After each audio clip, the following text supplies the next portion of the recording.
લક્ષ્ય ન્યૂઝ, એક નજર, એક લક્ષ્ય.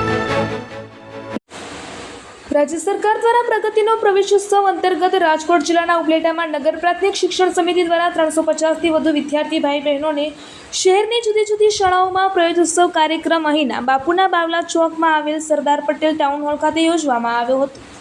આ કાર્યક્રમની શરૂઆતમાં માતાજીને પૂજન અર્ચન કરી દીપ પ્રાગટ્ય કરી ખુલ્લોમાં મૂકવામાં આવ્યો હતો. ત્યારબાદ નાના વિદ્યાર્થી ભાઈ બહેનોનો સાંસ્કૃતિક કાર્યક્રમ યોજાયો હતો, જેમાં નાના ભૂલકાઓએ જુદી જુદી કૃતિઓ રજૂ કરી ઉપસ્થિતોને મંત્રમુગ્ધ કર્યા હતા. આ કાર્યક્રમમાં નગર પ્રાથમિક શિક્ષણ સમિતિના કાર્યદક્ષ યુવા ચેરમેન નિકુલભાઈ ચંદ્રવાડિયા, નગરપાલિકાના પ્રમુખ વર્ષાબેન ગજેરા, નગર પ્રાથમિક ઉપપ્રમુખ જિજ્ઞાબેન વ્યાસ, કારોબારી ચેરમેન મિત્તલબેન સુવા, બાંધકામ ચેરમેન મનોજભાઈ નંદાણીયા, ભાવેશભાઈ સુવા, હરસુખભાઈ સોજિત્રા, ડાયાભાઈ ગજેરા, પરાગભાઈ સુતરિયા, જગદીશભાઈ વિરમગા, ભૂપતભાઈ ગજેરા, વિક્રમસિંહ સોલંકી, અશ્વિનભાઈ લાડાણી, રઘુભા સરવૈયા, અમિતભાઈ વસવીલિયા, મહેશભાઈ સુવા, નગરપાલિકાના સદસ્યો, ભાઈ બહેનો, યુવાનો મોટી સંખ્યામાં હાજર રહ્યા હતા.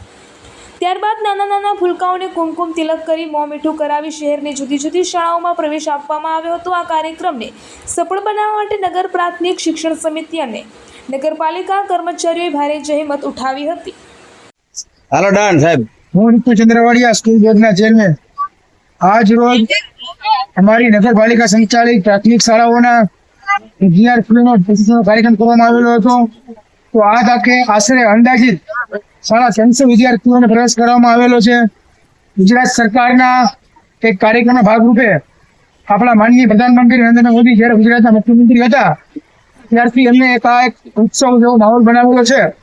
તો આજે શાળાના બાળકો બાળવાટિકા અને ધોરણ 1ના વિદ્યાર્થીઓને જ્યારે શાળામાં પ્રવેશ કરતા હોય ત્યારે ઉત્સવની જે ઉજવવામાં આવે અને આવનારું ભારતનું નવું ભવિષ્ય જે નવા બાળકો બાળવાટિકા અને ધોરણ 1ના એનું ભવિષ્ય ઉજ્જવળ બને અને ભારત દેશના સારા નાગરિક બને એના માટે આ માહોલને ઉત્સવ ઉજવી અને તમામ બાળકોને સારી રીતે પ્રવેશ આપવામાં આવેલો છે. અને બાળકોએ હોશે આનંદથી, ઉત્સાહથી, ઉમંગથી વિદ્યાર્થીઓએ, વાલીઓએ, શિક્ષક મિત્રોએ અને અમારા નગરપાલિકાના આ તકે ઉપસ્થિત પ્રમુખ, ઉપપ્રમુખ અને તમામ નગરપાલિકાના સભ્યોએ ઉપસ્થિત રહી અને આ કાર્યક્રમે સારામાં સારો અત્યારો બનાવેલો છે. તો આ તકે હું તમામ અમારા અધિકારીનો આભાર માનું છું.